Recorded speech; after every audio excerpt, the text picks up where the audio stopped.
So guys, ayan, bago tayo mag-proceed sa bago nating vlog, ayan, nagbasa ako sa last vlog ko, yung mga comment doon, at yung iba talaga dinilit ko, pero naiintindihan ko din naman yung side nyo. So, after kong mabasa lahat ng comment, nag-decide ako na hindi muna mag-upload kahapon at itigil na lang din yung vlogmas kasi naisip ko, pwede din naman ako mag-everyday upload na lang. Tapos, hindi naman na kailangan mag-vlogmas kasi syempre, nabasa ko yung mga comment at naiintindihan ko naman at tama din naman talaga yung tao. Kaya naman, yon parang in-stop ko na lang yung pag-vlogmas at ayan, back to everyday upload na lang tayo. So, mag-update na lang din ako sa inyo kung ano yung magiging vlog natin everyday. So, yun na lang yung gagawin natin. At, ginagawa ko din naman yung best ko everyday. Tapos, tinatry ko yung sarili ko na mag-vlog na kahit ako lang mag-isa. Kasi dati naman nakanaya ko nung ako lang mag-isa.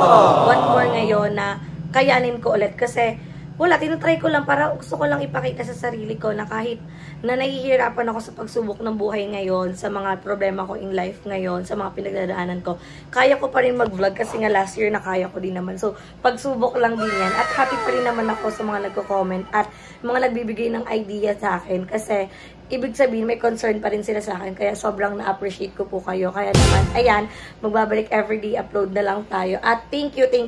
Laking pasasalamat ko yun. Kasi hindi naman dahil ayokong dinidiktahan ako or kinokontrol talaga ako. Pero happy din kasi ako na nagkakaroon ako ng communication sa mga nanonood sa akin. Kahit nag-delete ako ng comment. Pero yan, ibig sabihin lang noon, nagkaroon ako ng realization after kung mabasa talaga lahat ng comments. So, ayan, back to vlog na tayo.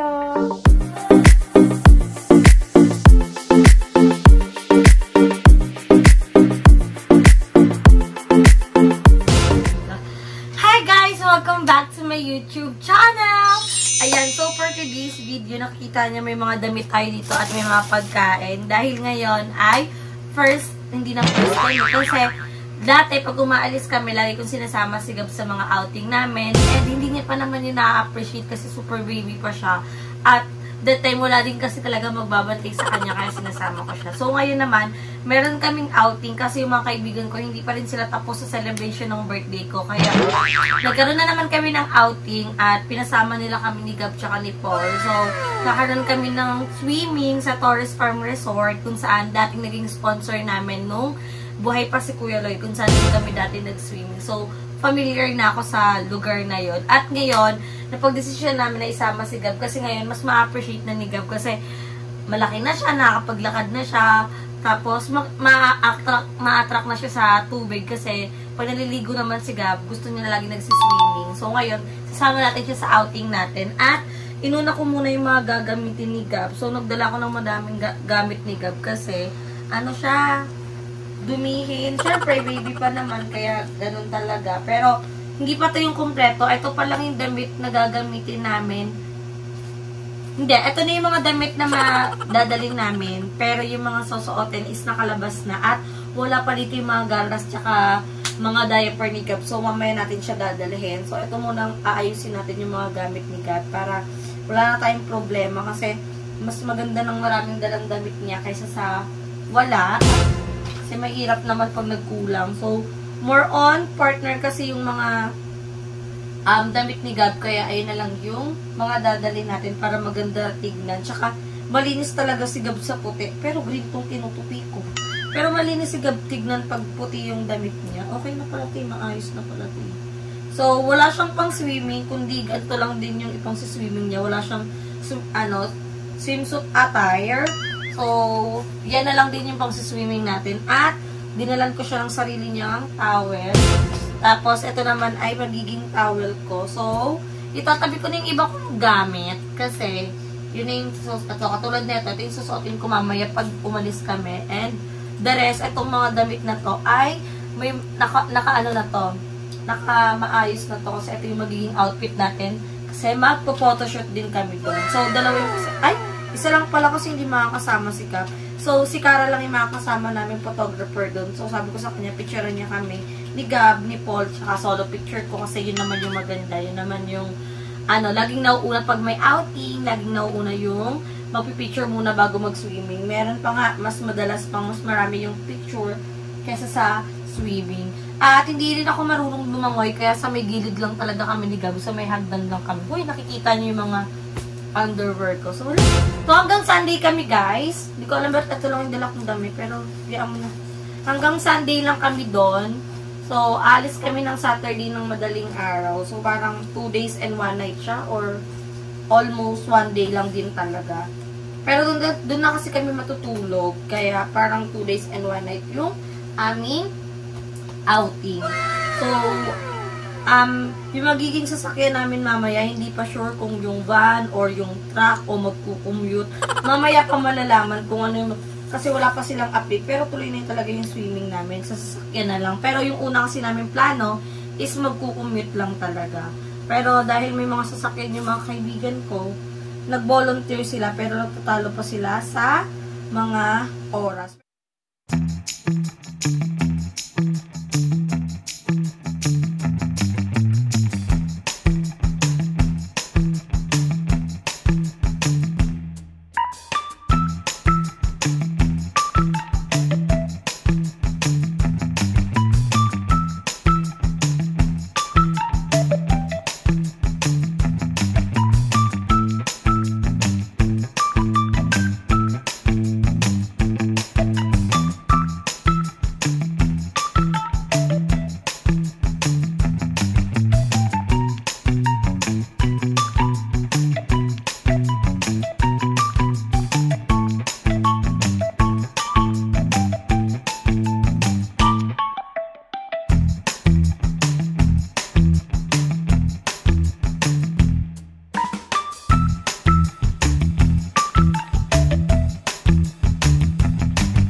Ayan, siya na lang yung...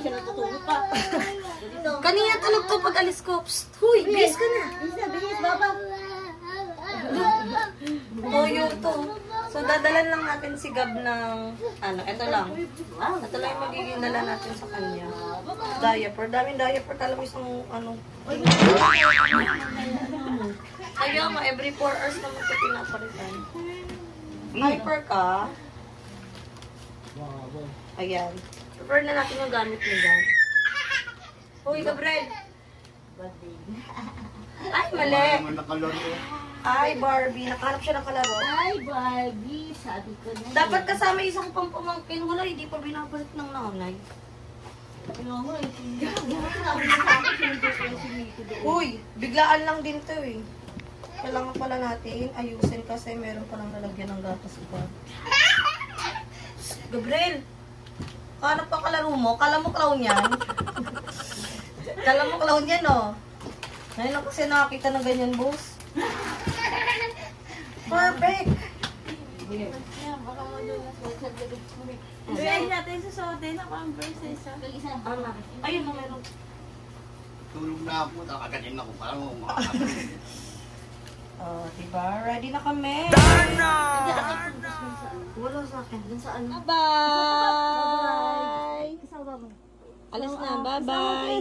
Kasama po ba? Kasama mo. Paalam na ikaw. Paalam na ikaw. Kasama po ba? Bye-bye! Ayun po ba? Pupap na. Bye-bye! Ayun. Sabi na sama. Ayun kay pupap na. Babay na. Bye-bye. Kiss mo ang pupap. Bye-bye. So, yun, nadala na ni Paul yung dami. Ray, alis na kami, Ray. Bye-bye. Uy, nauna pa nga. Tara na, alis na tayo. Oo. Bye-bye. Bye-bye. Kasama ka, tara na. Bye-bye. Sama ka doon, sama. Love like you. Inuubo ka pa. Inuubo. Ayan, alis na kami, guys. Ano ba yun? Ang ingay mo naman, basurera. Ano ba? Ano? Ang dami ko ang dala. Ayan, naalis na kami. Mamaya na. Ay, ang bait talaga ni Caro. Binibit-bit yung gamit ko. Kasi ang bait mo talaga.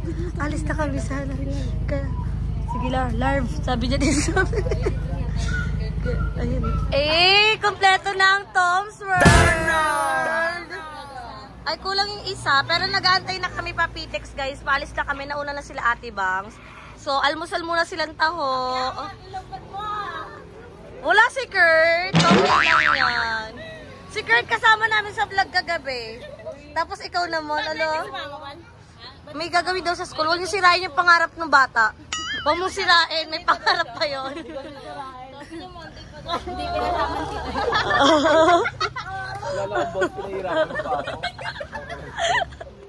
So guys, nakarating na kami muna dito sa bahay ng kaibigan namin kasi dito kami magpapalipas ng ilang oras lang at magpe-prepare. Kasi ito na si Gab Gab. Hi! So si Gab wala pa siyang sapat na oras. Wala pa siyang sapat na tulog. At ako din naman. So sobrang bilis lang ng biyahe namin guys kasi madaling araw. At nag-grab naman na kami papuntang Pitex. Tapos nagbus na kami papunta dito sa sa Naik. So, dito muna kami mag-i-stay. Tignan natin, kamustahin natin yung mga ka-Tom's World natin. Ayan, sila Ate Angel. Uy, Angel. Oh, Angge, ayun, be. Pinig ate ka. Nakikisabay ka. Ate, yung mga ka-Tom's World ko. Ayan, so, dito din si Ate Susette. Pero nakalimutan ko yung street ni Ate Susette. Pero nasa kasi kami eh. Anong street tayo, te? Silanganan. So, ayan, kami yung magsiswimming mamaya. O, sila Ate Bangs babalik pa ilang Paranaque. Hala, plantita siya! Plantita nga siya. So, dito, ito yung mga pabahay, ito yung mga murang pabahay, pero ang hirap din pumunta dito. Pag tanghali, may ibon ka ba, Lord? Ibon ka ata, Lord, eh. So, siga, pinapatulog din namin. Tapos, maganda pa yung dito, yung...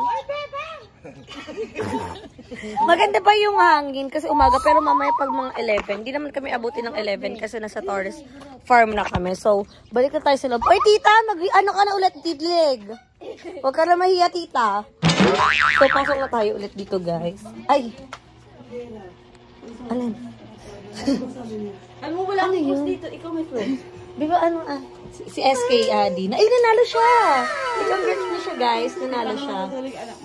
So, ayun guys. Nandito na muna kami. At hanggang dito muna tong vlog na to. I-update ko na lang kayo sa next ganap namin kung ano yung magiging ganap namin mamaya sa swimming. Kasi magkakaroon pa kami ng preparation para sa pagpunta doon. Tapos may exchange gift kami. So, abangan nyo guys. Kaya naman, dito ko na tinatapos ang ating video. Don't forget to like and share this video. And mag-subscribe na kayo sa aking channel. Bebang Rica Mata. And syempre sa channel ng BNT Productions. Sa individual channel Baklalang Taon kay Madam Ellie, Madam Ivan at kay Mother Queen. Baliw ka tayo. Magta-trip ka ata, te. So, magkita-kita tayo sa next vlog namin guys. Bye!